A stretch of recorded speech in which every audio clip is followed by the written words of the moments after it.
Et un deuxième décor. Il est célibataire? Ah ouais. Ouais, il est célibataire.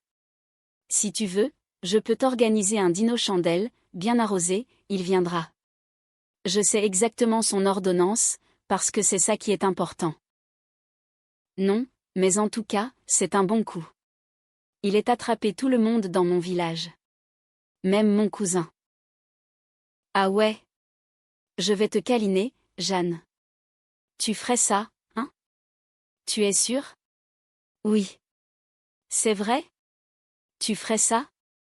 Ah ouais. C'est pas vrai. T'es un vrai ami. Oh, Jeanne, t'es formidable. Je n'ai rien à pas de comme toi. T'es pas mal non plus, toi. Tu connais pas sa vitesse? Si, j'en connais un qui sort d'auto. Non, je rigole. T'es un vrai ami. Je rigole. T'es un vrai ami. T'es un vrai ami. Alors? Tu m'as tout. T'es un combattiste. Il est à 10h35. Ouais. Ascendant ce Scorpion. Non. C'est pas vrai, je ne crois pas. C'est con, hein? À 2 minutes près, il avait la lune en Vierge. Ça tient à rien, hein? Je sais pas pour si, mais c'est quoi, ce karma? Ah bah c'est pas. Je connais, hein? Vous êtes de la maison, hein? Ben oui, oui. On se croise sous les jours à la cantine. Vous ne me reconnaissez pas? Ben, je suis désolé. Comme ça vous revient? Ah, ben oui, vous êtes le pistolet. Ah ben oui, mais vous avez une tête à chapeau, c'est pour ça. C'est bizarre, quand même. Pourquoi? Vous savez, ça, c'est comme les vedettes, hein? Une fois qu'elles sont démaquillées et qu'on les voit en vrai, ils font tout de suite plus petits, plus moches, plus gros, plus cons. Tiens, mon beau-frère, il y a un con, d'ailleurs. Il était à Cavaillon, au mois d'août, et puis il a croisé Foucault qui venait vers lui, comme ça. Puis il dit, oh, Carlos, vous êtes bien sur la barbe. Voilà, typique, hein? Sinon. Ah. Chapeau qui fait tout, hein? C'est quand même de fonder, hein? Tenez, ils sont sur chapeau, là, qu'elle n'est pas, hein? On marquait avec. On la prend pas pour une clé de dissoudre, on ne peut rien noter. Qu'est-ce que vous avez mangé à midi? Qu'est-ce que j'ai mangé à midi? J'ai mangé un peu pas maillot. Vous aimez pas les petits plats que je cuisine? Si, mais je suis un régime dissocié en ce moment. Alors, une fois, c'est pas maillot, la semaine après, c'est pas un moutard, pincé de chope, chalterne, quoi. Mais j'ai pris un dessert. Ah. Qu'est-ce que vous avez pris, alors? Au kirsch ou crème brûlée? Les yaourts, c'est. C'est pas moi. Ils sont bons. Je sais pas. C'est pas lui, hein. Vous voyez, qu'est-ce que je vous disais? Bien sûr que tu le connais. Attends, attends, attends. Je vais deviner. Non, il te faudra pas. Mais si, si. Attends, un indice. Tu le crois sous le jour à la cantine. À la cantine. Ouais, bah tiens, en parlant de cantine, il y a le cuisseau qui a oublié son galure. Il est venu à la cafette ou quoi, celui-là? Eh. Prenez-le de passer du temps devant ses fonds d'eau, ça bouffe. J'espère que je vous l'ai pas trop élargi, hein. Voilà. Non, non, mais. Mais moi, je parlais de l'ancien chef, voilà. Vous êtes de nouveau ici. Ça fait combien de temps? 5 ans. Et voilà. 5 ans, c'est pour ça. J'ai pas l'habitude de faim, je ne me suis pas. Sinon, pour la journée du goût, tu nous prépares quelque chose? Tu vas faire un tour de dégustation? Ouais, je sais ce qu'il va faire. Il va nous bander les yeux et il va nous demander de reconnaître ketchup. Enfin, il est pas, les gars, je sais très bien ce que les gens pensent de la restauration d'entreprise. On a beau se décarcasser, à faire des plats de mijotés, de qualité. vous n'aurez jamais la reconnaissance du ventre. C'est ce qu'on appelle le syndrome cantine dans le métier. C'est une morcelle tableau. Oui, c'est vrai, en plus, c'est exagère.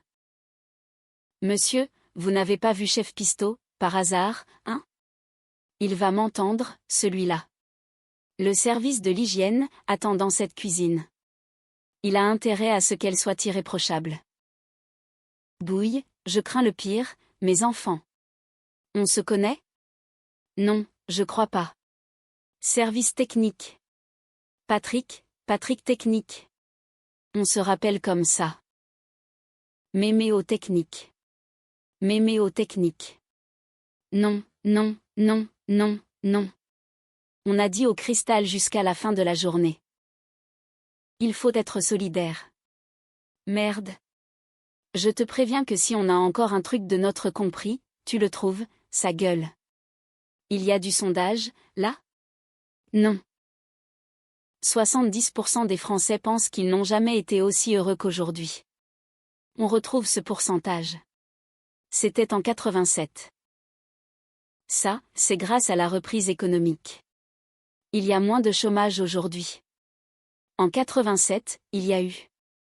Chômage, non? Plus de 3 millions. Il fait connerie là-dedans. Ils disent qu'en 2001, on est aussi heureux qu'en 87. Qu'est-ce que ça veut dire? Ça veut dire que c'est la merde, Jean-Claude. C'est la crise, comme en 87. Je pense. Je sais pas. Alors pourquoi tu couches? Je sais pas. C'est toi qui me poses la question. Tu m'emmerdes aussi avec tes conneries. Excusez-moi, le bureau de Monsieur Jean-Claude Covenant. Jean-Claude Covenant, Jean-Claude Covenant. C'est moi, Jean-Claude Compagnie. Je suis l'homme qui vous a donné ce rendez-vous. Bonjour. Ah, c'est vous. C'est vous qui m'avez laissé une dizaine de messages sur mon répondeur. À ce propos, qu'est-ce que vous en pensez? De quoi? Eh ben, ma messagerie personnalisée. C'est une blague de la gaffe que j'ai enregistrée pendant le Big Deal sur ma télé. Il est con, la gaffe, il me fait rire. Je dis Differ Jax, conseiller en recrutement. Mais pourquoi vous m'avez pas laissé vos coordonnées sur le message? Là, vous jouez les mystérieux. Je me dois travailler de race. Bon, je sais de quoi. Je suis chasseur de tête. C'est quoi cette connuille à chasseur de tête? C'est une image pour être plus clair. On m'a chargé de rentrer en contact avec vous. Il y a des gens qui vous veulent. En fait, si j'ai demandé à vous rencontrer, c'est uniquement pour vous déboucher. Me déboucher? Vous êtes Jean-Claude Covenant? Ah oui, c'est moi. Vous êtes bien le commercial hors pair. L'homme qui fait corps avec son produit. Tout à fait. Vous l'avez devant vous de visu. C'est vrai que je me débrouille pas trop mal. C'est juste l'amour du travail bien fait. Voilà pourquoi je voulais vous rencontrer. Parce que si vous voulez mon point de vue, aujourd'hui, on a affaire à une génération de peinture. Ils passent leur temps sur les plages et pour bosser ou à l'eau. Ils comptent sur des mecs comme moi pour faire tourner la barrage. Je suis d'accord avec vous. Voilà ce que j'en dis. Bon, vous m'écoutez. Oui. Qu'est-ce que c'est votre nom déjà? Dit Guy Fargex. Je reprends. Cette société recherche un homme d'expérience. Capable de diriger une équipe commerciale. 50 personnes en rêvaient. Un homme qui connaît toutes les ficelles du métier. Et cet homme, c'est vous. 50 personnes en rêvaient, vous êtes marrant, vous? Vous posez combien de KF par an ici? Alors bon, sans compter les coms, je me fais 2 à 3 quintes. Attention dans le désordre, ça va chercher dans les. Vous êtes ambitieux ou quoi? Bien sûr. Par exemple, il faut faire ce câble-là. Il faut reconnaître que ma femme me faut une dérouillée, mais c'est normal. Elle a baqué. Il faut pas lutter. La gaffe, le quintet, maintenant le baquet. Très fort. Vous voulez combien, monsieur Jean-Claude, pour ce poste? Vous connaissez la règle. Dans le business,